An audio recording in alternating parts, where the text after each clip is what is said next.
nos dice que si confesamos nuestros pecados, Él es fiel y justo para perdonar nuestros pecados y limpiarnos de toda maldad. Así que en esta hora, a manera de humillación, en este canto digámosle: aquí estamos delante de ti, Señor, sabiendo que por tu amor que somos restaurados, Señor. Tú restauras cada parte de nosotros. Tú conoces nuestro interior, Señor. Nadie más que tú nos puede comprender. Y hoy juntos alzamos nuestras manos delante de tu presencia y te decimos: ayúdanos, Señor. Restaura cada parte de nosotros. Perdona nuestros pecados. Lávanos más y más. Aquí estamos, Señor. Gracias, Señor.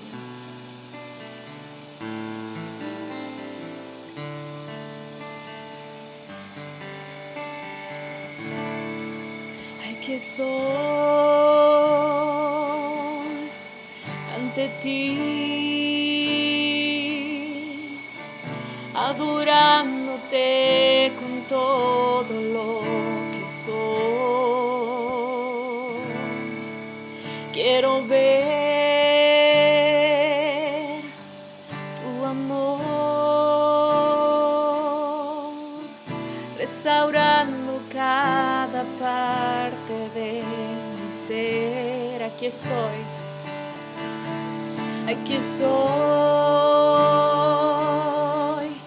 ante ti, adorándote con todo lo que soy. Quiero ver tu amor, restaurando cada parte de mi ser. Aquí estoy,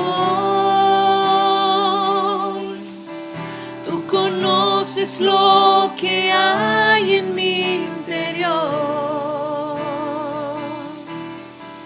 Tú conoces lo que hay muy dentro de mi corazón, donde nadie más me puede comprender. Ayúdame, Señor. Toma mi corazón.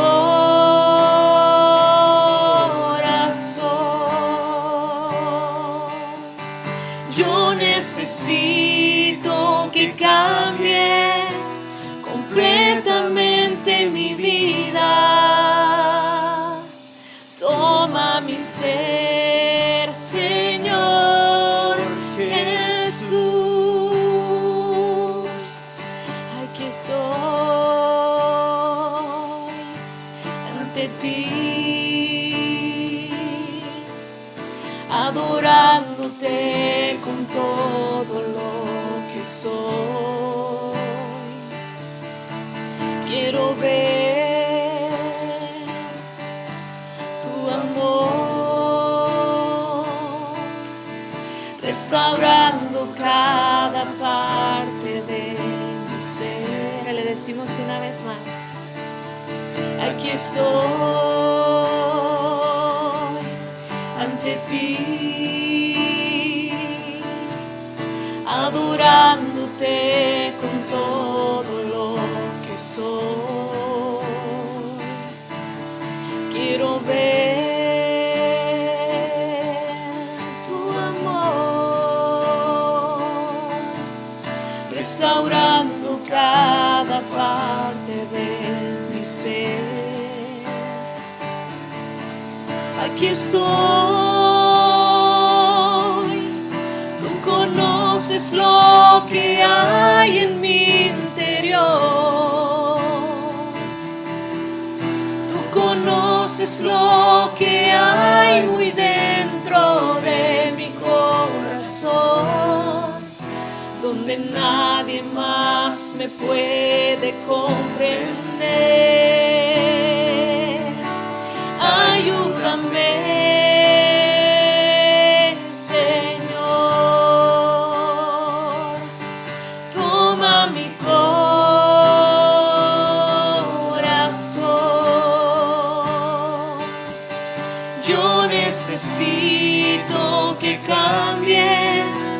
completamente mi vida.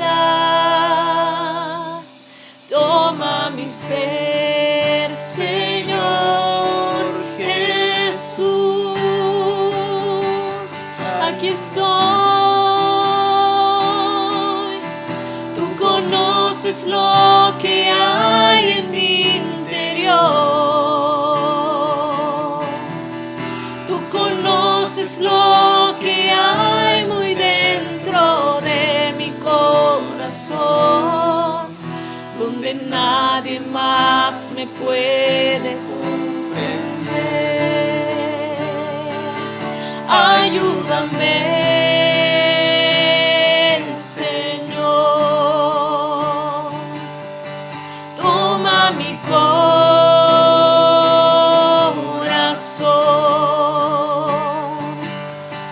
Yo necesito que cambies completamente mi vida. Toma mi ser, Señor Jesús. Ayúdame, ayúdame, Señor. a ti te pedimos, Señor. Toma nuestro corazón, Señor. Necesitamos de ti. Yo necesito que cambies completamente mi vida. Toma mi ser, Señor Jesús. Toma mi ser, Señor Jesús. Toma mi ser, Señor Jesús.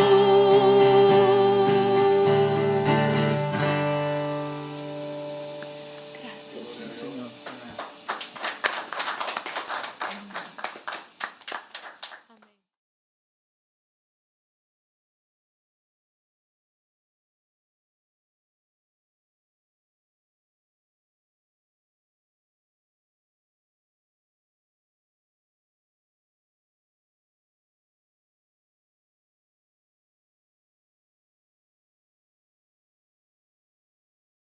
Buenos días, mis hermanos, que Dios les bendiga.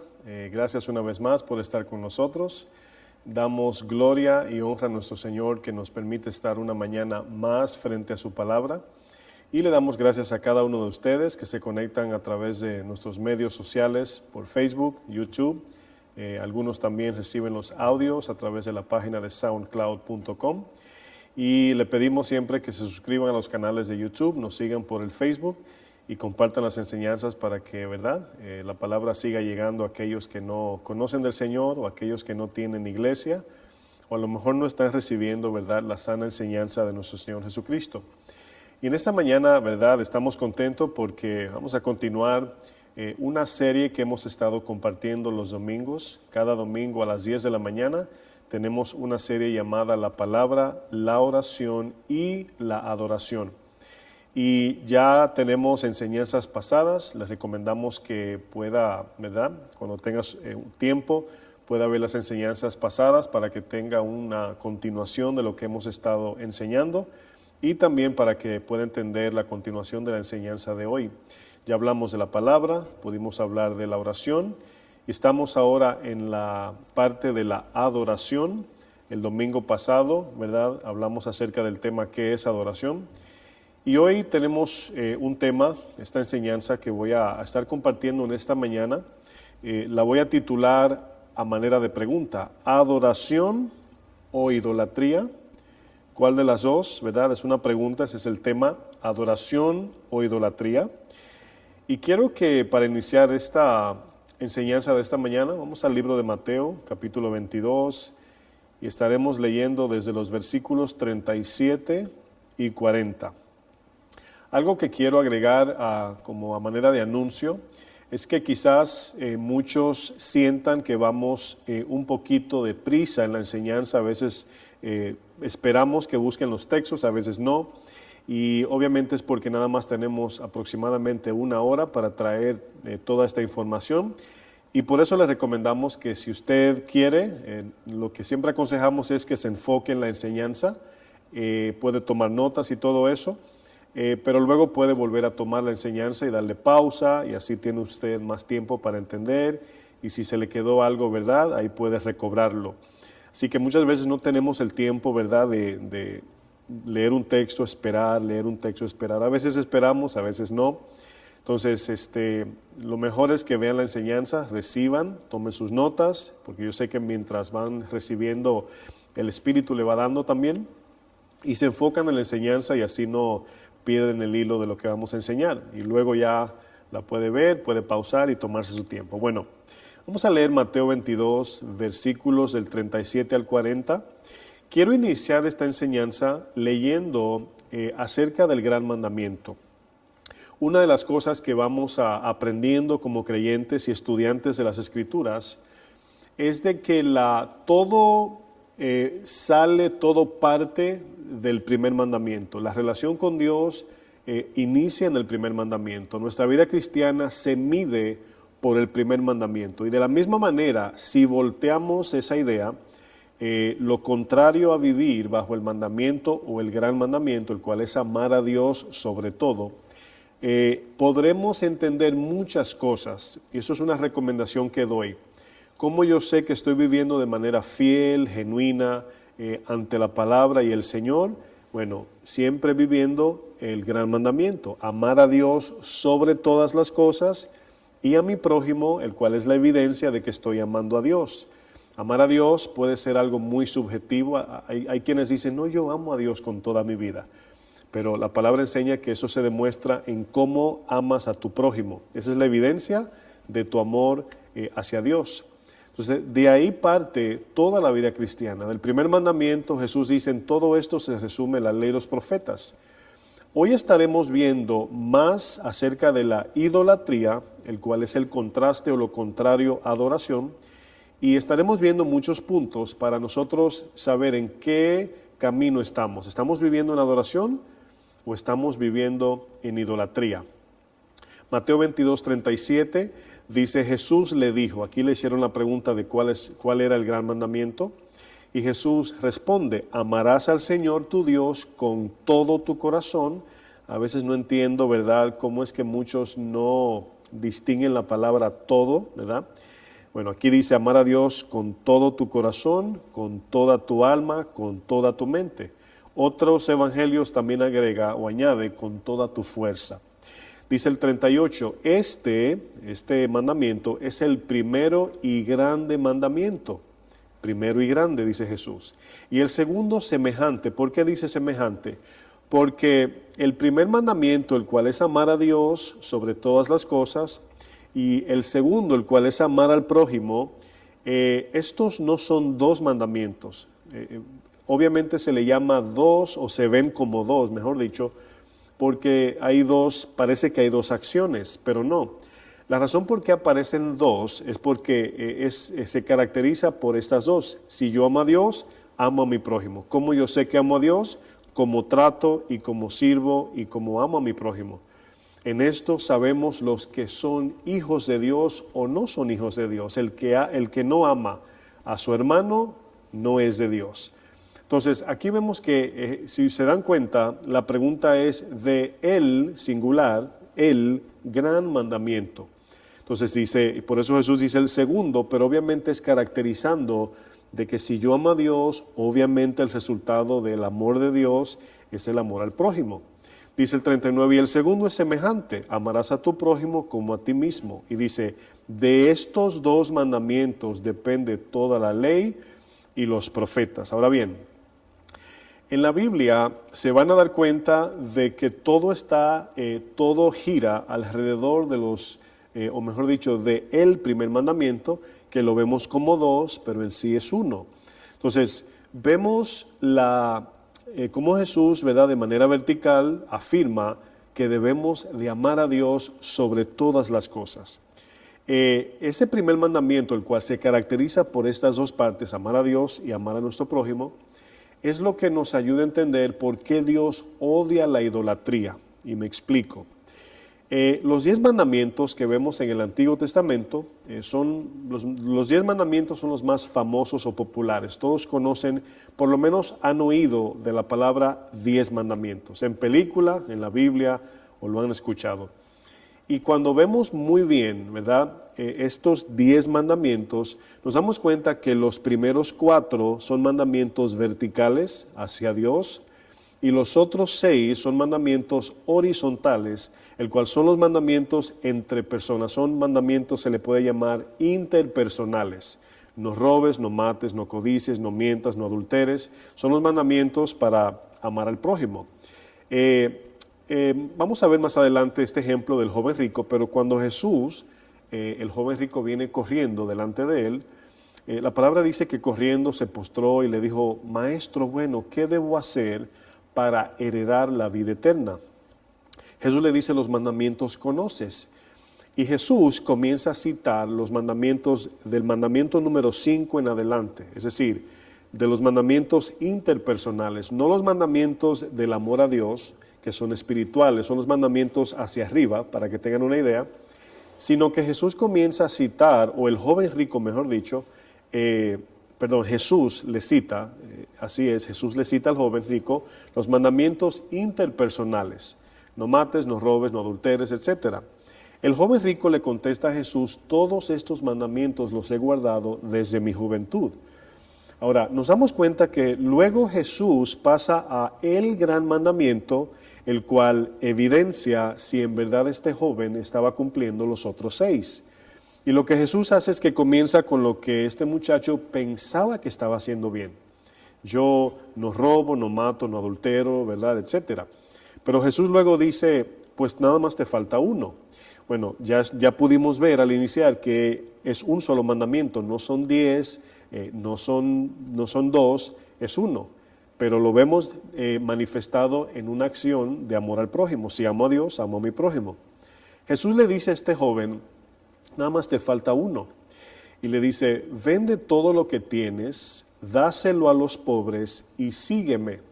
Bueno, ahí en esa acción de vender todas sus riquezas o vender todas sus posesiones, estaba hablando Jesús, o le estaba, vamos a decir, probando el corazón a este joven, de que si él hacía esto, no era que se iba a ganar la salvación, sencillamente iba a demostrar que en verdad amaba a Dios por encima aún de sus riquezas.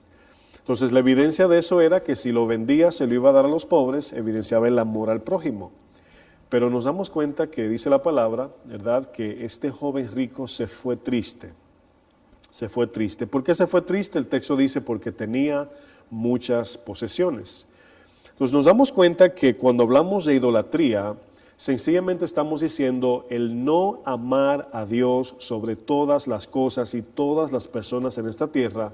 Sencillamente estamos viviendo en idolatría. Jesús dice: el que no niega padre, madre, hermanos, hijos, todo el mundo, toma su cruz y me sigue, no puede ser mi discípulo. ¿Por qué? Porque tiene otras cosas que ama más que a Dios. Por lo tal, cuando Dios le pida algo, como en el caso de Abraham, no se lo vamos a dar porque amamos más las cosas que Dios nos ha dado. Bueno, en el día de hoy tenemos el concepto de ídolo o de idolatría, pero me quiero enfocar en la palabra ídolo, como algo muy normal e incluso lo tenemos hasta de moda. Por ejemplo, en los Estados Unidos hay o había, ¿verdad?, no sé si lo están todavía programando, pero hay un programa que lo transmiten a nivel mundial llamado American Idol. En español se llamaría Ídolo Americano. Este programa consistía en una competencia de nuevos cantantes no reconocidos, presentando sus talentos con el único fin de alcanzar la fama y así llegar a lograr o llegar a ser el ídolo de muchos seguidores. Esa era la idea. Al final de todo era alcanzar la fama, hacerse famoso, para hacerse rico y para tener seguidores. Bueno, el concepto de ídolo no ha cambiado. El concepto, o mejor dicho, lo pongo de esta manera: el concepto de ídolos o de idolatría ha cambiado, pero la idolatría sigue en el corazón de las personas. Idolatría sencillamente tiene el sentido de darle a alguien o a algo el lugar que solamente Dios merece. Eso significa idolatría, darle a algo o a alguien que no es Dios en lugar de Dios. Bueno, muchos piensan que un ídolo es solamente una estatua, una imagen o cualquier tipo de objeto hecho por manos humanas. Muchos se postran y veneran las imágenes, las estatuas, con el fin de alcanzar un milagro divino. Bueno, y sí, vemos que en el Antiguo Testamento las imágenes, por ejemplo, hay dioses en el Antiguo Testamento llamado Moloch, Astarot, Renfam, etcétera, etcétera. Estos dioses desde Canaán, Egipto, Babilonia, Grecia, Roma, todas estas naciones, aparte de Israel, adoraban dioses falsos. Estos eran sus dioses. Y quiero que me acompañen a Levítico 26 para que vean una de las advertencias de Dios para con su pueblo. Levítico 26, versículo 1, el Señor le habla acerca de la idolatría a su pueblo. Levíticos 26, verso 1. Fíjense lo que el Señor le dice a su pueblo. Le dice, no haréis para vosotros ídolos. Dice, ni escultura, ni os levantaréis estatua, ni pondréis en vuestra tierra piedra pintada para inclinaros a ella. Es exactamente lo que vemos en diferentes tipos de religiones, cultura, naciones. Aquellos que no adoran al Dios verdadero se crean o se forman la idea de un Dios. La misma Biblia dice, el hombre hace una estatua y luego se postra ante ella para pedirle milagro divino. Fíjense la necedad del hombre. El hombre hace una estatua, le pone nombre y luego a esa estatua le atribuye el poder divino o milagroso y luego se postra y le adora, o le ora mejor dicho. Dice luego el texto, no pondréis en vuestra tierra piedra pintada para inclinaros a ella, porque yo soy Jehová vuestro Dios. Y luego dice, guardad mis días de reposo y tened en reverencia mi santuario, yo Jehová. Yo Jehová es como si fuera firmado por el Señor, ¿verdad? El sello de yo soy el Señor. Ahora, ¿qué es un ídolo? ¿Verdad? ¿Qué es un ídolo? Bueno, estaremos viendo diferentes tipos de definiciones acerca de lo que es un ídolo según nos enseña la palabra de Dios. Un ídolo lo podemos entender como una herramienta que Satanás usa para esclavizar a las personas y privarlos de conocer y servir a Dios, al Dios verdadero en este caso. Un ídolo es algo o alguien al cual le atribuimos poder de satisfacer los deseos de nuestra alma, el cual solo Dios puede hacer eso. Solamente Dios satisface nuestra alma. Entonces, ¿qué podemos ver aquí? El vacío del hombre, la separación del hombre y Dios lo conlleva a buscar dioses, a buscar poderes milagrosos, a buscar respuesta divina, a buscar cosas espirituales. ¿Por qué? Porque es muy natural, ya pudimos estudiarlo, el alma fue diseñada y creada por Dios para adorar en todo tiempo. No existe una sola persona en esta tierra que no adore a alguien o a algo. Tenemos el concepto de que adorar nada más es ir a un templo, ponernos de rodillas o postrar la frente en el suelo, levantar las manos, mirar una imagen y comenzar a adorar. El concepto de adoración, ya lo pudimos ver el domingo pasado, sencillamente significa atribuirle a algo o a alguien poder de satisfacción, poder de paz, poder de seguridad, etcétera, etcétera. Entonces, cuando le atribuimos a una imagen, vamos a suponer, o a una idea, o a una persona o algo, le damos el poder que solamente Dios tiene. Es decir, a veces decimos, si yo tengo esto, voy a tener paz. Bueno, sabemos que nada en este mundo da paz, por lo menos no la paz que da Dios. Si yo alcanzo a hacer esto, voy a ser la persona más feliz del mundo. Y nos engañamos a nosotros mismos diciéndonos o convenciéndonos de estas cosas y terminamos adorando dioses falsos. Bueno, vamos a 1 Corintios para entender una analogía que el apóstol Pablo nos ayuda a entender. Fíjense aquí la analogía de Pablo. Vamos a ver 1 Corintios 8, versículo 1.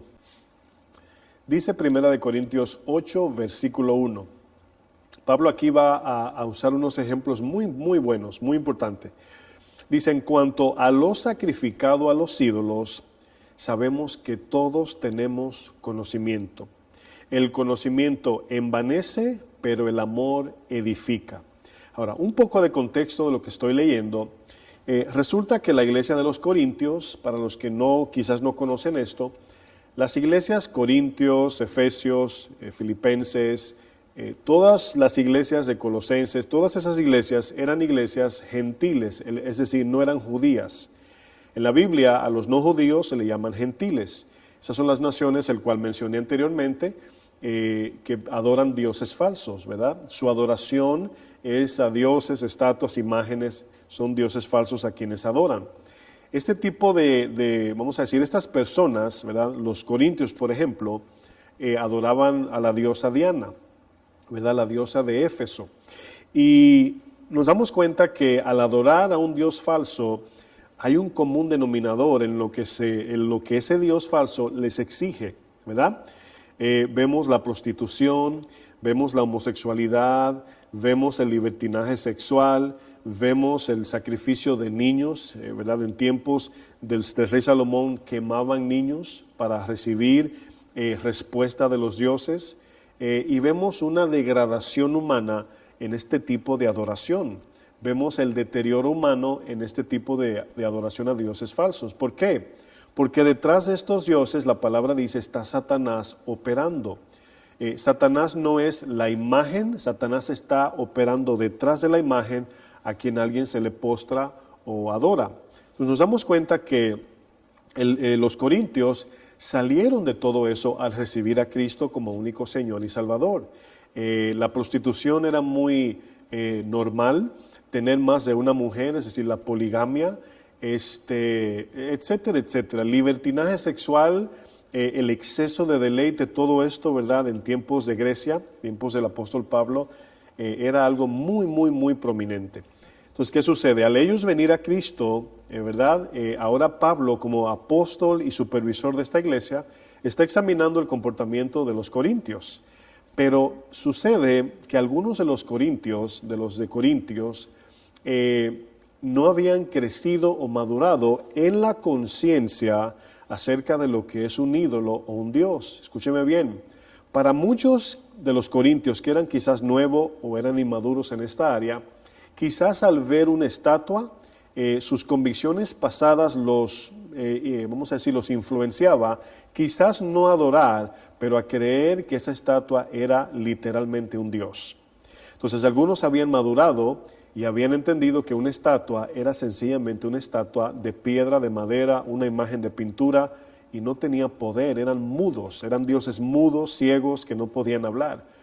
Pero habían dos grupos aquí, los que habían madurado y entendido, no, eso es una estatua, eso no hace nada. Pero habían otros que todavía veían a esas estatuas como dioses verdaderos. Aunque creían en Jesús, todavía no habían madurado. Pablo les dice, el conocimiento envanece, el amor edifica. ¿Qué le estaba diciendo? Algunos de ustedes han aprendido de que las estatuas en sí no son nada. Pero hay hermanos aquí que todavía no han llegado a ese nivel de madurez.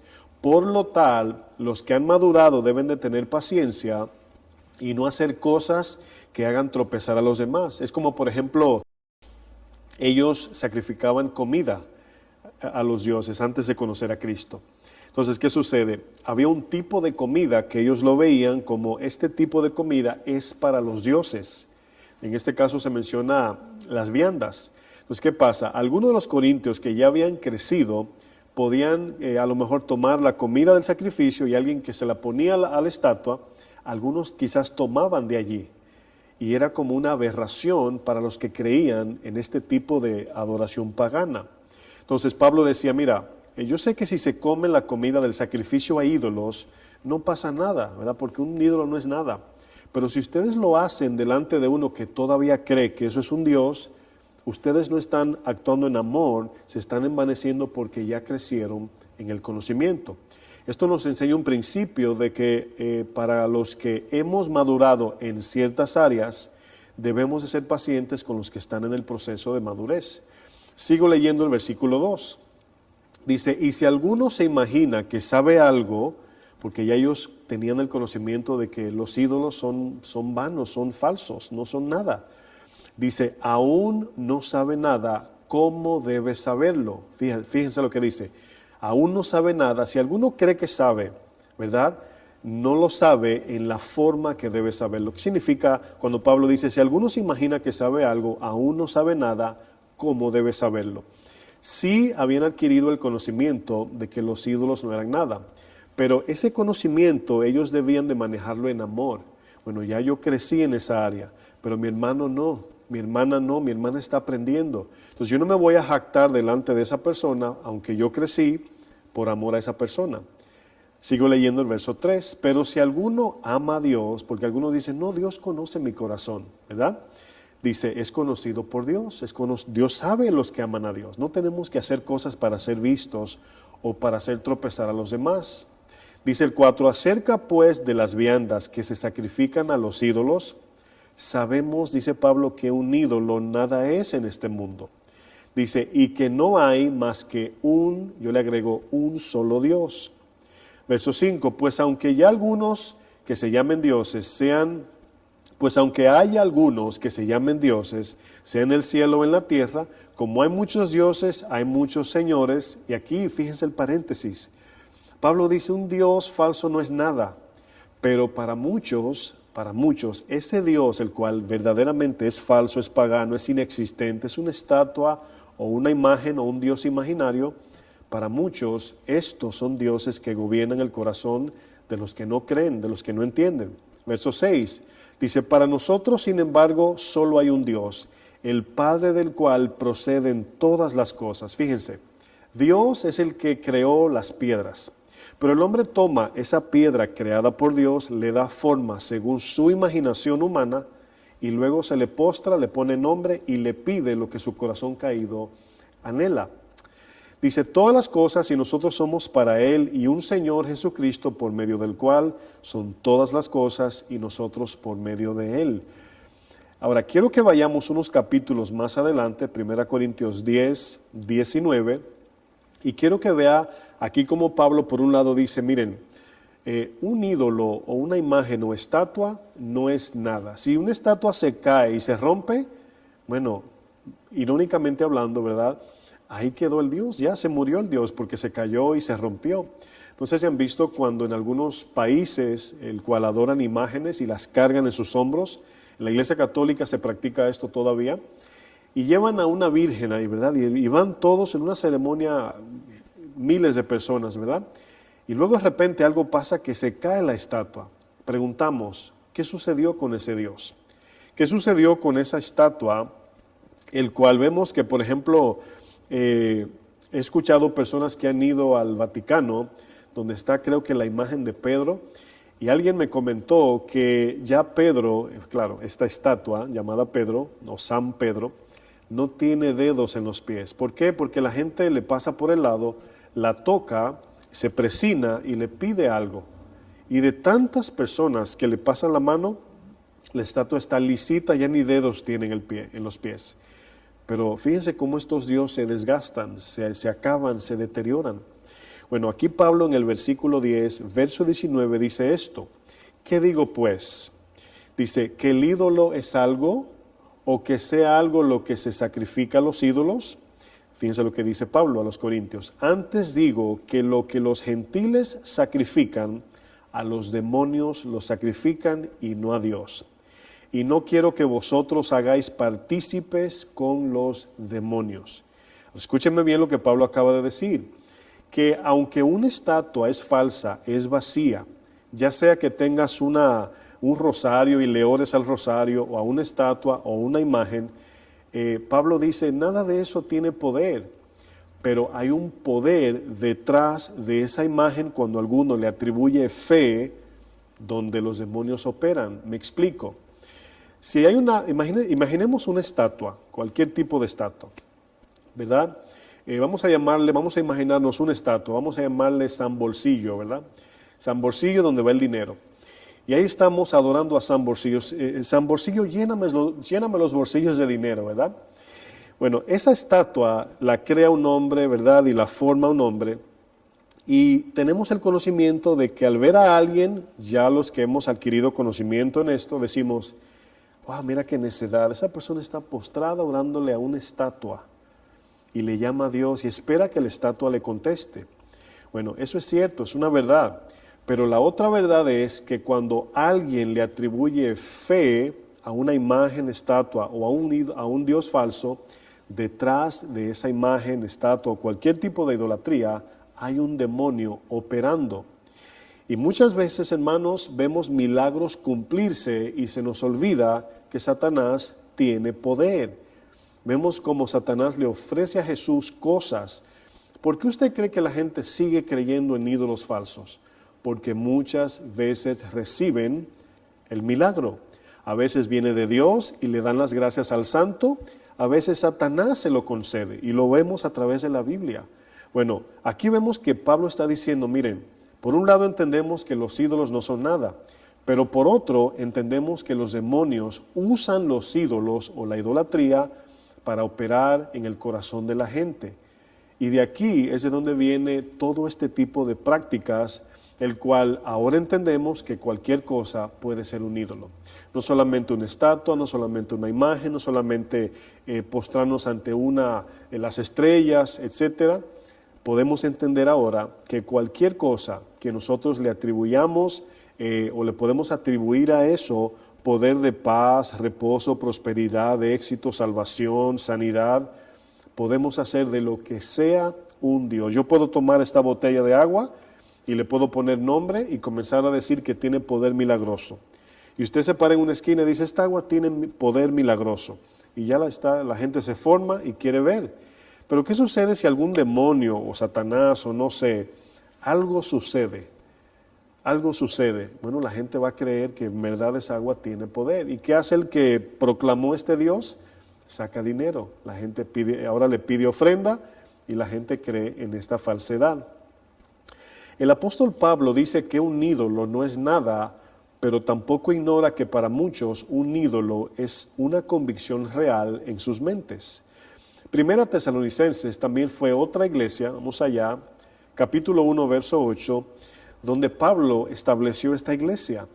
Y los de Tesalónica también eran gentiles que adoraban a dioses paganos, pero algunos creyeron en Jesús y al venir a Jesús tuvieron que abandonar sus dioses falsos y seguir al único Dios verdadero. Dice Primera Tesalonicenses 1, verso 8, dice Pablo, porque partiendo de vosotros ha sido divulgada la palabra del Señor.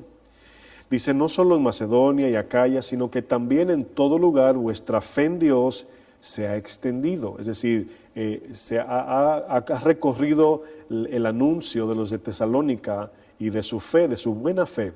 Dice, de modo que nosotros no tenemos necesidad de hablar, es decir, de dar testimonio de ustedes, porque ellos mismos cuentan de nosotros la manera en que nos recibisteis y cómo os convertisteis, ahí viene lo que va a decir, de los ídolos a Dios, para servir al Dios vivo y verdadero y esperar de los cielos a su Hijo, el cual resucitó de los muertos, a Jesús, que nos libra de la ira venidera. Los de Tesalónica también echaron a un lado, botaron sus ídolos y nada más adoraban a un solo Dios. Ahora, ¿cuáles son los ídolos de estos tiempos? ¿Verdad? ¿Cuáles son los ídolos que hoy vemos? Porque quizás no estamos adorando en la manera como adoraban Tesalónica, Efesios, Colosenses, Filipenses, los Corintios, antes de Cristo, sino que ahora tenemos dioses modernos. ¿Cuáles son los dioses de este tiempo? Bueno, por mucho tiempo la iglesia cristiana se ha jactado de criticar, escuche bien, la iglesia cristiana se ha jactado de criticar a las iglesias o templos o religiones que adoran imágenes en sus servicios de adoración. Incluso hemos criticado a la iglesia católica por la adoración a imágenes y estatuas. Ahora, no negamos, ¿verdad? No negamos que adorar imágenes, estatua o cualquier tipo de adoración a objetos hechos de manos humanas es idolatría. Estamos de acuerdo. Como también lo es el darle el lugar de Dios a personas o cosas como lo es la familia, el dinero, el trabajo, la diversión, cualquier cosa que ocupe el lugar de Dios es también idolatría. No son idólatras nada más los que se postran ante una imagen.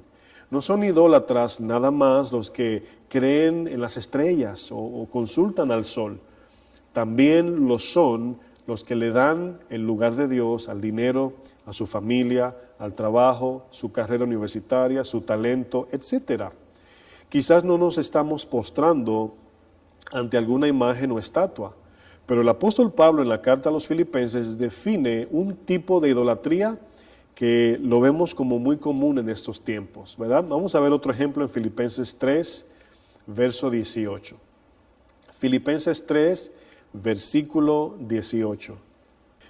Filipenses 3, verso 18, dice Pablo, porque por ahí andan muchos, de los cuales os dije muchas veces, y aún ahora lo digo llorando, con dolor en el corazón. ¿Por qué le duele el corazón a Pablo? ¿Por qué está llorando Pablo? Dice que son enemigos de la cruz de Cristo. Son enemigos de la cruz de Cristo. A lo mejor se está refiriendo a los romanos que crucificaron a Jesús, o se está refiriendo a los que perseguían a la iglesia, pero no. Aquí Pablo está hablando de cristianos que conocieron al Señor, pero que al ir detrás de los deleites y las ofertas de este mundo, así como le pasó a Demas, Pablo lo dice llorando. Pablo no está llorando por los no creyentes aquí, no en este caso, sino por aquellos que profesan ser cristianos, pero viven una vida con peor que los paganos o peor que los no creyentes.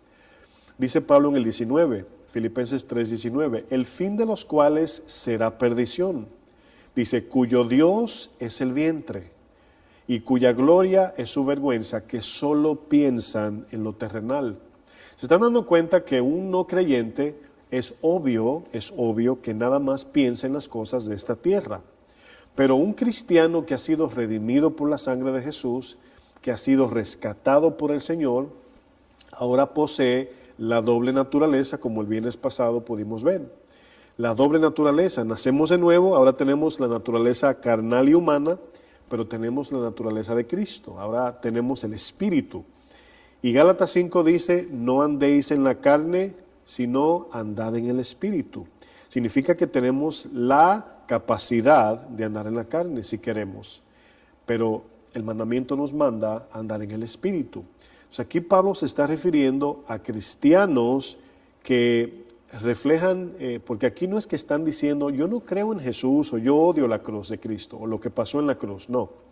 El hecho de ir detrás de las cosas de este mundo están reflejando o están menospreciando el sacrificio de la cruz, porque Cristo murió para sacarnos de aquí, así como sacó a su pueblo de Egipto, así nos quiere llevar para su reino. Dice, cuya gloria es su vergüenza, que solo piensan en lo terrenal. Su perspectiva es terrenal, su esperanza es terrenal, su sacrificio lo depositan en lo terrenal. Dice, mas nuestra ciudadanía está en los cielos, de donde también esperamos al Salvador, al Señor Jesucristo. Otras versiones dicen, su Dios es su propio apetito, o su Dios es su propio deleite carnal.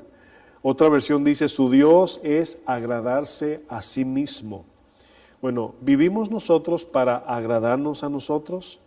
¿O fuimos rescatados y salvados para ahora vivir para la gloria de aquel que nos rescató? Bueno, 1 Corintios 6, versículo 9, dice algo que debe de infundir temor en nosotros. Fíjense lo que dice, porque hay un problema dentro de la iglesia acerca de la salvación, donde tantos diferentes tipos de convicciones acerca de la salvación, de los que van al cielo, los que no van, hemos caído en tal conformidad y comodidad que ya no tenemos temor de escuchar las palabras del Señor, apártate de mí, no te conozco en aquel día. O sea, ya esa palabra que Jesús la puso con la intención de infundir temor, para muchos ya, porque si yo recibí a Jesús una vez, pasé adelante en la iglesia, me hicieron una oración, ya yo estoy salvo y voy camino al cielo. Bueno, desafortunadamente nos damos cuenta que muchos se acomodan ahí y yo pienso que muchos se llevarán un susto muy grande. Fíjense lo que dice aquí 1 Corintios 6, 9. Dice, no sabéis, y le está hablando a los corintios. ¿Por qué le está hablando a los corintios? Pablo le está hablando a los corintios creyentes en Cristo y le está hablando de esto para que ellos no vuelvan a caer en lo mismo y no entren al reino de los cielos. Esa es la idea. ¿No sabéis que los injustos no heredarán el reino de Dios? ¿Quiénes son los injustos aquí? Dice, no es rey, o sea, no se equivoquen, ni los fornicarios, ni los idólatras, ni los adúlteros, ni los afeminados, ni los que se echan con varones, homosexualidad, ni los ladrones, ni los avaros, ni los borrachos, ni los maldicientes, ni los estafadores heredarán el reino de Dios. Dice, y esto erais algunos, mas ya habéis sido sido lavados, ya habéis sido santificados, ya habéis sido justificados en el nombre del Señor Jesús y por medio al Espíritu de nuestro Dios. Ya el Señor nos lavó, dice Ezequiel 36, de la inmundicia y la idolatría en la cual antes vivíamos. Miren, la vida cristiana, mis amados, gira alrededor del gran mandamiento. Vivir una vida por debajo del gran mandamiento es idolatría. El cristiano es llamado a vivir una vida de amar a Dios sobre todas las cosas. No debemos permitir que nada ni nadie se ponga por encima de nuestro Dios. Otros ejemplos, hermanos, Éxodo 20, aquí hablando de los mandamientos. Éxodo 20 dice, y habló Dios todas estas palabras. Dice, yo soy Jehová tu Dios que te saqué de la tierra de Egipto, de casa de servidumbre. Fíjense que la idolatría nos hace esclavo para muerte, pero en Cristo somos hechos siervos para vida. Y usted se va a dar cuenta que las personas que son esclavas de la idolatría son personas que aparentemente pueden manifestar una vida contenta, de alegría, etcétera. Pero el fin de ellos, como vemos en el Salmo 73, la historia de Asaf, el fin de ellos es perdición. Sigo leyendo. Dice Éxodo 20, verso 2, yo soy Jehová tu Dios, que te saqué de la tierra de Egipto, de casa de servidumbre. Dice el verso 3, dice, no tendrás dioses ajenos delante de mí. Dice, no te harás imagen, ni ninguna semejanza de lo que esté arriba en el cielo, ni abajo en la tierra, ni en las aguas debajo de la tierra, ni te inclinarás a ellas, ni las honrarás. Honrar aquí es servir, dar el tiempo y dar nuestro sacrificio a ello. Porque yo soy Jehová tu Dios, fuerte, celoso, que visito la maldad de los padres sobre los hijos hasta la tercera y cuarta generación de los que me aborrecen. Miren, aquí nos damos cuenta de algo. Los que leen este texto y se quieren justificar dicen, no, pastor, eso es en el Antiguo Testamento que la ira de Dios venía sobre estos. En un momento vamos a ver un texto del Nuevo Testamento que dice casi lo mismo. Hay un paralelo, habla de la ira de Dios sobre la idolatría y del idólatra. En el Antiguo Testamento y en el Nuevo Testamento, ¿verdad? Pero vamos a leer más adelante Deuteronomio, vamos más adelante de Éxodo, unos 3 libros más adelante del libro de Éxodo. Deuteronomio 4, versículo 15. Si usted me quiere seguir allí, yo voy a leer una versión un poquito más sencilla para dar a entender algunas palabras que quizás usted al leerla no las entienda. Voy a leer la Nueva Biblia Viva, Deuteronomio 4, verso 15, voy a leer hasta el 19. Fíjense esta versión como dice, pero cuidado, con signo de admiración, cuidado. Dice, ustedes no vieron la figura de Dios el día en que Él les habló desde el fuego en el monte de Horeb. Monte de Horeb es el monte de Dios. Dice, de modo que no se corrompan tratando de hacer una imagen de Dios, sea en forma de hombre, de mujer, de animal, de ave, de reptil, que se arrastre sobre la tierra o de pez. Dice, no levanten la vista a los cielos para adorar al sol, la luna o las estrellas. El Señor le ha tolerado esto a otras naciones, pero no a ustedes. Ahora bien, aquí nos damos cuenta, mis hermanos, que al ver este texto, el Señor nos deja dicho que el único Dios, el único que debe estar por encima de nuestra vida, en gobierno, en dependencia, en total confianza, es Dios.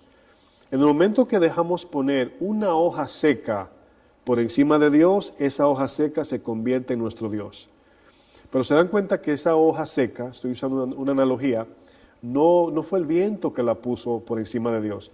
Nosotros somos los que les damos el valor, la reverencia y honramos a los dioses o al Dios verdadero, uno de los dos. O adoramos al Dios verdadero o idolatramos a dioses falsos. Aquí es donde vemos el concepto de la idolatría o de ídolos, porque desde la caída del hombre en el huerto de Dios, el corazón del ser humano es impulsado por la idolatría.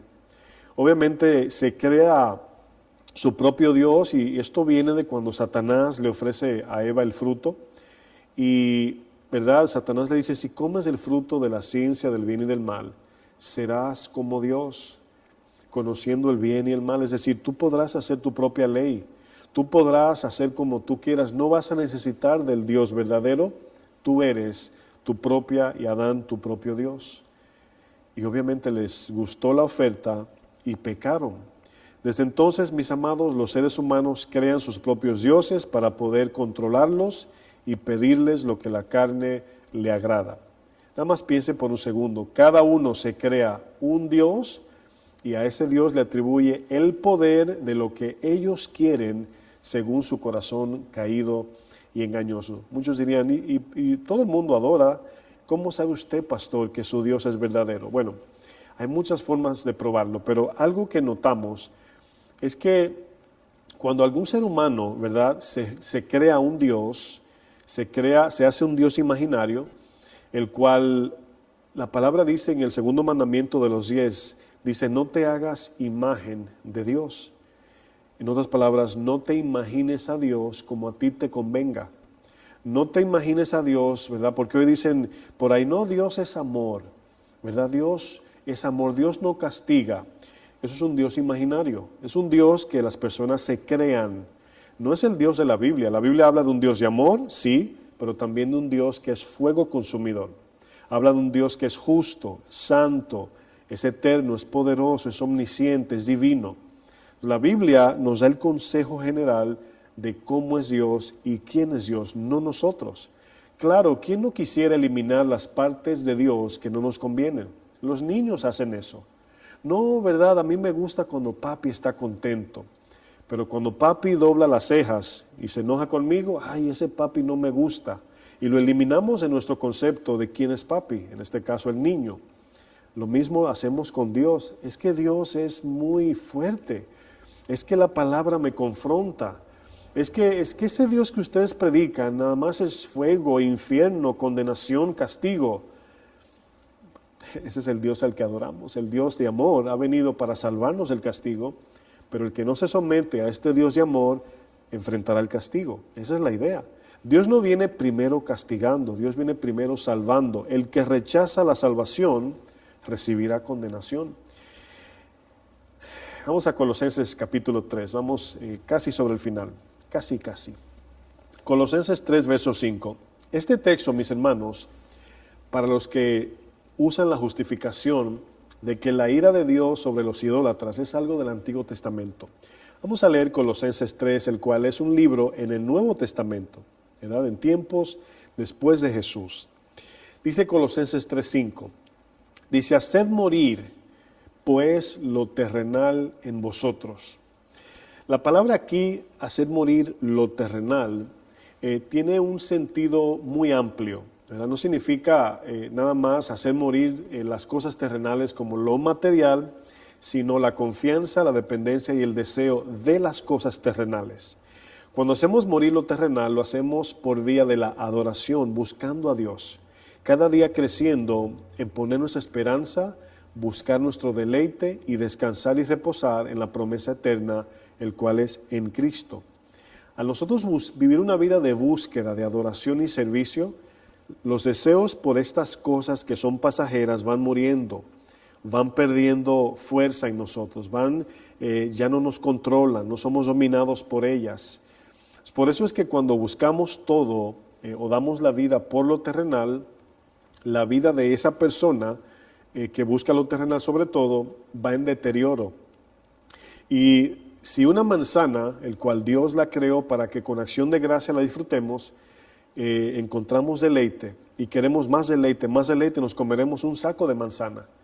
Y luego estaremos adorando al Dios manzana. Si con el dinero yo compro cosas, ¿verdad?, Bueno, Dios nos permite, nos sustenta para que paguemos nuestra renta, compremos la comida, paguemos las cosas que debemos de pagar, disfrutemos también las cosas que compramos con el dinero. Pero si hacemos a Dios a un lado y le damos el valor al dinero y decimos, espérate, si yo tengo un carro, ¿verdad?, del 2020, con dinero me puedo comprar uno del 2025 que tiene pantalla, y todo eso, hermanos, repito, no es pecado. Pero la pregunta aquí no es si lo compro o no lo compro. Aquí la pregunta es, ¿qué lugar le estoy dando a eso? ¿Qué lugar le estoy dando, verdad, a eso que compré? Al comprar eso, busco de Dios menos, no tengo tiempo para servir a Dios, tengo mi esperanza en eso. Me duele más cuando me rayan el carro que cuando caigo en pecado y ofendo a mi Dios. Esa es la manera de examinar si estamos en idolatría. Porque repetimos una y otra vez que tener cosas no es malo. Como un pastor decía, es cuando las cosas te tienen a ti y no puedes servir a Dios, no puedes agradar al Señor porque aquello terrenal o material te tiene a ti, te gobierna y tu mente está todo el tiempo pensando en ello. Dice Pablo en Colosenses 3:5, retomo, haced morir pues lo terrenal en vosotros, fornicación, impureza, pasiones desordenadas, malos deseos y avaricia, que es idolatría. Miren, estos pecados nacen del vacío del corazón que no tiene a Dios. Cuando no encontramos en Dios lo que el alma pide, como Santiago dice, entonces la buscamos en la tierra. Y lo que Dios creó, como lo es, por ejemplo, el sexo en el matrimonio, ¿verdad? Es algo que Dios lo creó, ¿verdad? Con pureza, con respeto, sin mancilla. Cuando no tenemos a Dios, ¿qué hacemos del sexo, el cual es creado y permitido por Dios en matrimonio? Entonces comenzamos a usarlo como un medio de satisfacción. Y por eso es que está el deterioro humano, por eso, porque las cosas que Dios nos ha dado para disfrutarlas en su orden correcto, la hacemos un Dios y la usamos en exceso. Ya no basta comerme, ¿verdad?, un pollo, no, necesito comerme una vaca, ¿verdad? Y desafortunadamente eso es lo que nos conlleva a la idolatría. Pero termina el texto diciendo avaricia, que es idolatría. ¿Por qué? Porque ya hemos estudiado que Dios le llama Dios al dinero. No podéis servir al dinero y a Dios, porque amarás a uno y aborrecerás al otro. No se puede amar a los dos. No podemos dar la vida por el dinero y dar la vida por Dios al mismo tiempo. Dice el verso 6, cosas por las cuales la ira de Dios viene sobre los hijos de desobediencia, en las cuales vosotros también anduvisteis en ellas en otro tiempo cuando vivíais en ellas. Es decir, aquí vemos el texto del Nuevo Testamento que dice que la ira de Dios viene sobre las personas que viven en idolatría. Ahora, ¿qué va a pasar con un cristiano que ya conoció a Jesús, pero vive en idolatría? La ira de Dios viene sobre esa persona. La advertencia es para los que tienen la posibilidad de vivir en idolatría. Miren, en la Biblia vemos cómo el corazón se encuentra en una de estas dos posiciones de la idolatría. Está el corazón queriendo, está el que quiere y el que tiene. Fíjense, el que quiere y el que tiene. Estas son las dos formas de idolatría más prominentes, más que podemos ver. Es decir, el que posee riquezas tiene toda su confianza en lo que tiene. El que desea riquezas tiene toda su confianza en lo que quiere. Sencillamente, mis hermanos, estoy describiendo al joven rico, quien tenía muchas riquezas, muchas posesiones, y a los discípulos de Jesús, quienes eran pobres. Cuando Jesús confronta al joven rico por el amor al dinero, los discípulos, quienes no tenían nada, se escandalizaron, porque el problema de la avaricia no se encuentra en la persona que tiene mucho o tiene poco. Sencillamente es cuando alguien pone su confianza en las cosas materiales, terrenales, pasajeras, por encima de Dios. Es esa avaricia que lo convierte en idolatría en el corazón, tenga o no tenga, seas tú rico o pobre. Si ponemos atención al texto en esta historia, nos daremos cuenta que ambos tenían problema de exceso de confianza en las riquezas terrenales. Colosenses le llama idolatría a la avaricia. el cual es un pecado que puede habitar en el corazón tanto del pobre como del rico. Aquí el problema de la avaricia, hermanos, no consiste en tener o no tener, no. La avaricia es el pecado de poner toda nuestra confianza en las riquezas materiales, eso es todo. Ahora, irónicamente, hay una de las frases más repetidas en el mundo, es algo que muchos repiten, y no necesariamente los cristianos, sino mucha gente dice esto, y aquí viene el dicho: el dinero no puede comprar la felicidad.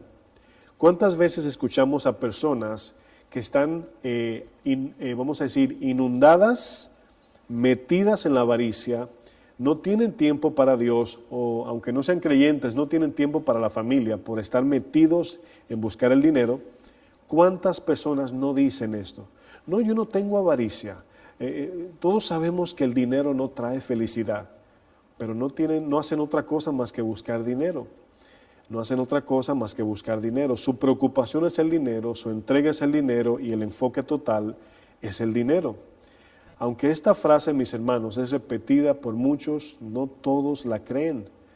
No todos la creen. Miren, vivimos en un mundo donde la meta a alcanzar es el dinero. Somos medidos por cuánto dinero tenemos. La identidad de muchos se encuentra en el dinero. Dedicamos la gran mayoría de nuestro tiempo y esfuerzo en adquirir dinero. El modelo a seguir es al que tiene mucho dinero. La motivación de tener un título académico es el dinero. El valor que le damos a las personas es según la cantidad de dinero que tenga. Muchos llamados pastores han hecho incluso de la Iglesia de Jesucristo una empresa, de donde hoy conocemos el famoso dicho, el Evangelio de la Prosperidad. Ahora bien, miren, todo este tema que confronta nuestra avaricia, obviamente esto es para el que estaba viviendo una vida de avaricia, de idolatría, por ir detrás del dinero.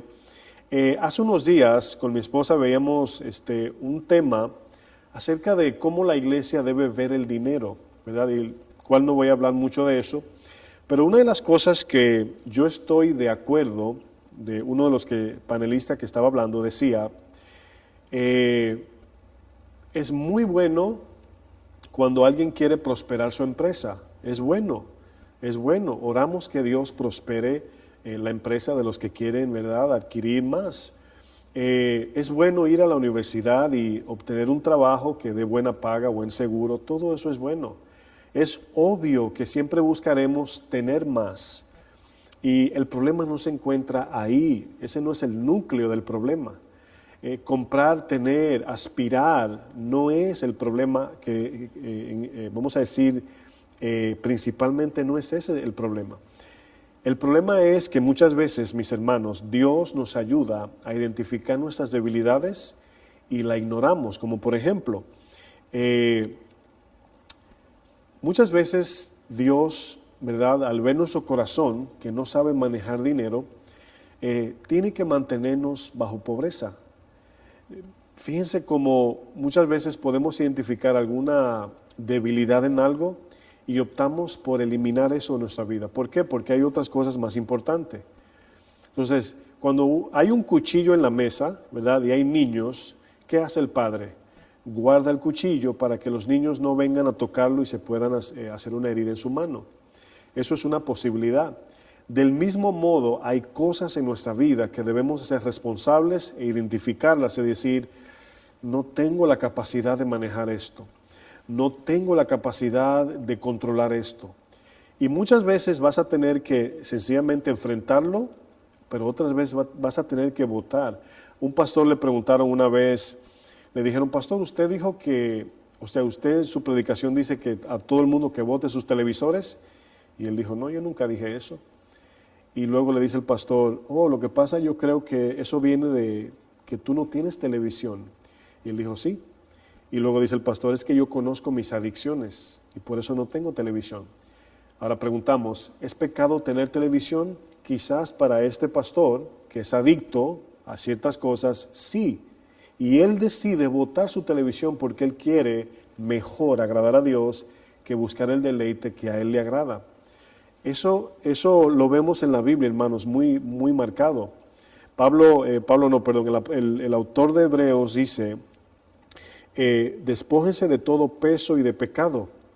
El pecado, obviamente, la fornicación, idolatría, avaricia, etcétera. Pero el peso habla de aquellas cosas que nos detienen de vivir una vida pura, una vida próspera en el Señor, espiritualmente hablando, una vida que va hacia adelante en la madurez. Y cualquier cosa que forme o haga peso, tenemos que quitarla del medio. Bueno, aquí es donde encontramos la raíz de la maldad que hoy vemos, lo que el apóstol Pablo llama el amor al dinero. Es desafortunado que la incredulidad de muchos nace de este problema de avaricia, o mejor conocido, materialismo. Miren, en Oriente el problema de la incredulidad es porque Dios no les da lo que su corazón terrenal les pide. En Occidente el problema de la incredulidad es porque al tener tanto no tenemos tiempo para dedicarle a Dios. Fíjense, si partimos el mundo por la mitad, como si fuera una naranja, la mitad del mundo, el cual podemos ver que donde predomina la pobreza y todo eso, viven una gran cantidad de personas en incredulidad porque al pedirle al Dios verdadero no reciben lo que ellos quieren. ¿Y qué hace? Se crean dioses. Dice que en la India hay más de 300 millones de dioses, obviamente falsos. Una vez escuché a alguien decir que una vez un pastor visitó la India y mientras caminaba por la calle veía a una mujer sacrificando una gallina y orándole a la diosa gallina. Dice que él no sabía qué le estaba pidiendo, pero él se quedó así impactado y se le acercó y le preguntó, le dice, oye, ¿qué estás haciendo? Y le explicó. Y esta persona, quien estaba sacrificando una gallina para ofrecérsela en ofrenda a la diosa gallina en la India, le dijo a este pastor americano, no me gustaría volver a Estados Unidos. Y el pastor le dijo, ¿por qué? Dice ella, porque ustedes son demasiado idólatras. Ustedes hacen estadios de deportes, ¿verdad? Y los llenan de miles de personas. Ustedes adoran los restaurantes y tienen uno en cada esquina. Y luego vemos, hermanos, que la perspectiva o la forma de ver la idolatría, cada quien la tiene totalmente distorsionada. Yo no tengo ninguna duda que sí, hay quienes adoran el deporte, pero el deporte no es un Dios, la gente lo convierte en un Dios. Esta mujer hablaba de restaurantes, los restaurantes no son dioses, la gente lo convierte en algo como si fuera un Dios. Así como ella toma esa gallina y se creó esta diosa gallina y le presenta el sacrificio, así también nosotros cuando no recibimos de Dios lo que este corazón caído y engañoso quiere, ¿qué hacemos? Buscamos a otro Dios que me lo dé. Oh, yo le pido a Dios una casa, pero no me la está dando. Ah, mira, por ahí está el Dios casa. Vamos a orarle al Dios casa. Bueno, miren, la queja por los padecimientos de Cristo en la iglesia es el pan de cada día. Pero la queja por ir al trabajo, ¿verdad? O dejar el trabajo, ¿verdad? Yo veo que la gente deja a Cristo y deja la iglesia por los sufrimientos. Pero yo no veo que la gente deja el trabajo por los dolores que le causa el trabajo. Quizás deje el trabajo porque le pagan poco. Pero bueno, vamos a concluir. Miren, en la pantalla voy a poner una imagen y le voy a llamar a este círculo, para concluir, el círculo de la idolatría. Y esto puede ser la vida de muchos, ¿verdad? Y mientras pongo la imagen en la pantalla, lo voy a explicar. La vida del no creyente o del cristiano que no depende de Cristo, porque hay que poner estos dos en el lugar donde corresponden. Hay personas no creyentes, pero hay cristianos que viven como no creyentes, cristianos que no adoran a Dios, son idólatras. Y al ver al círculo, si usted nota en la parte de abajo, está la palabra vacío. De ahí parte la razón de nuestra idolatría. Ese vacío habla del corazón sin Dios, pero luego ese corazón vacío vive una vida de búsqueda, buscando cómo saciar su sed. Y a esto le llamamos adoración. Y esta persona que está vacía comienza a buscar y luego, ¿verdad? Vemos al Dios dinero. Estoy usando el dinero porque es el Dios más popular y famoso ahora mismo. Y esta persona que está buscando saciar su alma vacía, comienza a buscar el dinero. ¿verdad? Y luego vemos el trabajo, rinde su servicio al trabajo. Y explico que no estoy diciendo que trabajar es malo, nada más tenga paciencia y entenderá el círculo, ¿verdad?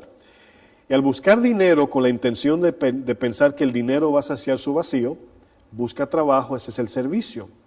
Y luego comienza a comprar, porque el dinero es para comprar, ¿verdad? ¿Y encontrar qué? Deleite. Al comprar, se compra, dice Santiago, ustedes piden mal para gastar en vuestros deleites. Pero vemos que al comprar algo, aquello lo podemos o disfrutar, como dice lo vamos a leer al final, primera de Timoteo 6:17, que Dios nos las da para que la disfrutemos, o la podemos comprar para hacer de eso un Dios. Y al hacer de las cosas que compramos un Dios, nos encontramos con lo que en paréntesis dice, un éxtasis superficial. Un éxtasis, para los que no saben a lo mejor, es el estado de la persona que siente un placer, una admiración o una alegría tan intensa que no puede pensar ni sentir nada más.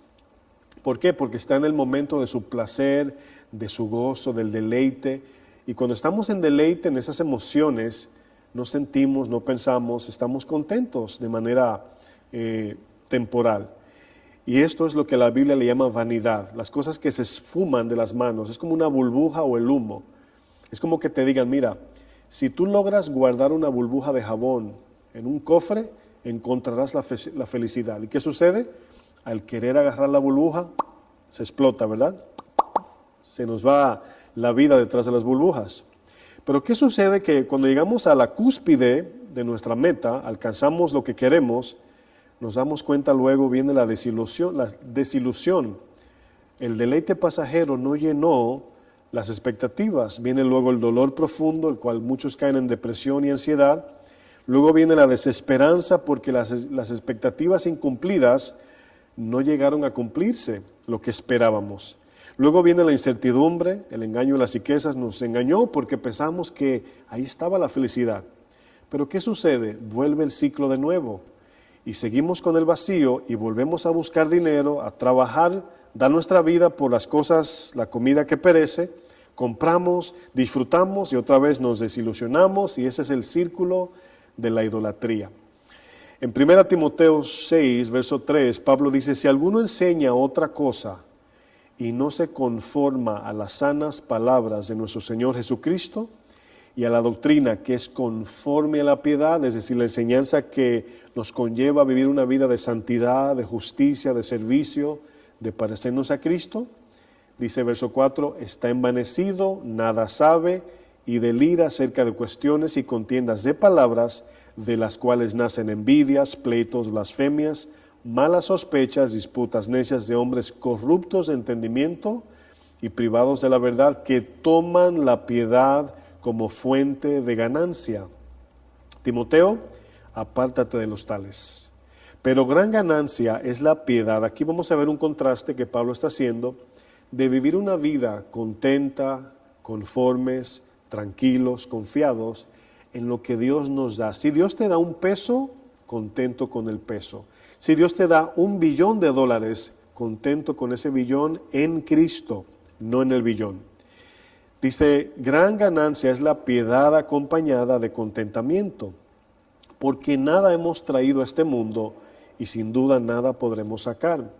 Así que teniendo sustento y abrigo, a muchos no les gustan este verso, estemos contentos con esto, porque los que quieren enriquecerse caen en tentación y lazo y en muchas codicias necias y dañosas que hunden a los hombres en destrucción y perdición, porque raíz de todos los males es el amor al dinero, el cual codiciando algunos, no todos, se extraviaron de la fe. Ir detrás del dinero, hermanos, es una posible, vamos a decir, desviación de la fe, nos salimos del camino. Y fueron traspasados de muchos dolores, al darse cuenta de que dejaron el camino, que el dinero no llena, etcétera, etcétera. Luego voy a leer el 17, más abajo. Dice, a los ricos de este siglo manda que no sean altivos, ni pongan la esperanza en las riquezas, las cuales son inciertas, sino que pongan su esperanza en el Dios vivo, que nos da todas las cosas en abundancia para que la disfrutemos no para que la adoremos, verso 18, que hagan bien, que sean ricos en buenas obras, dadivosos, generosos, atesorando para sí buen fundamento para lo porvenir, que echen mano de la vida eterna. Pastor, ¿quiénes son los ricos aquí en 1 Timoteo 6? Los que tienen más de un par de zapatos en el closet. De esos ricos se está refiriendo, no de Bill Gates o de Donald Trump o de Carlos Slim, como muchos los conocen. No, se está refiriendo aquí a los que tienen más de lo que necesitan. Esos son los ricos aquí.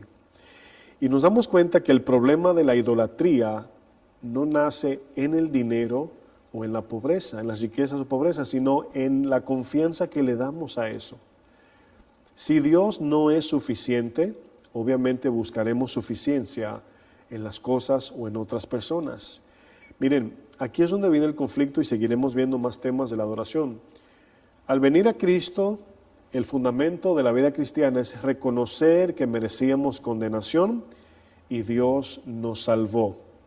Al salvarnos nos deja su palabra y nos dice, bienaventurados son los que por mi causa son vituperados, perseguidos y digan toda clase de mal contra vosotros mintiendo. Cuando escuchamos eso y estamos buscando placer en la vida, vamos a cambiar la vida en Cristo por las ofertas de este mundo. Estamos cada vez más creciendo en un mundo hedonista, un mundo que nada más busca placer. Mientras más nos acercamos al fin, el estrés, la depresión, la ansiedad va a crecer y nos va a conllevar a buscar más y más o a depender más y más de las cosas que traen placer. Si el cristiano que ha entregado su vida a Cristo no depende de la adoración diaria, de la oración y el deleite de su palabra, iremos detrás de las cosas que producen placer temporal y nos perderemos. Dice la palabra aquí, nos extraviaremos de la fe. Todo esto, hermanos, es importante entender y ser diligentes en ponerle atención. No seamos pronto en decir, yo no soy idólatra, yo le doy a los pobres, yo le mando a mi mamá tanto al país, incluso a la iglesia le doy una buena ofrenda. Aún así podemos ser idólatras y justificar nuestra conciencia haciendo cosas. Miren, no nos engañemos, hermanos. Dejemos que la palabra arroje luz y dejemos que sea Dios, a través de su palabra, juzgando nuestra condición. Amén. Oramos. Padre, gracias, Señor. Gracias por tu bondad y misericordia. Gracias por enseñarnos tu palabra, mostrar, Señor, las áreas que a veces no vemos. Nos autoengañamos y descansamos en cosas que no son reales. Pero queremos, Padre, adorarte a ti, vivir para ti, servirte a ti. Y si tú nos das o no nos das, como Pablo dice, todo lo podremos hacer en Cristo que nos va a fortalecer. Guárdanos de la idolatría. Pablo habla de 3 cosas que nos manda a huir. De la idolatría, de la fornicación, del orgullo y la idolatría. Huye de estas cosas. Huye de la idolatría, huye de la avaricia, huye de la inmoralidad. Inmoralidad, avaricia, idolatría. Huye de esto. Y así te pedimos, Padre, que nos ayudes en tu gracia a correr de estas cosas. En el nombre de Jesús. Mis amados, que el Señor les bendiga. Gracias una vez más por estar conectados con nosotros. Seguimos adelante. Recuerde que Cristo viene pronto. Y si no viene pronto, la vida es muy corta. Así que aprovechemos el tiempo y echemos mano de la vida eterna. Que Dios les bendiga, que pasen bonito resto del domingo.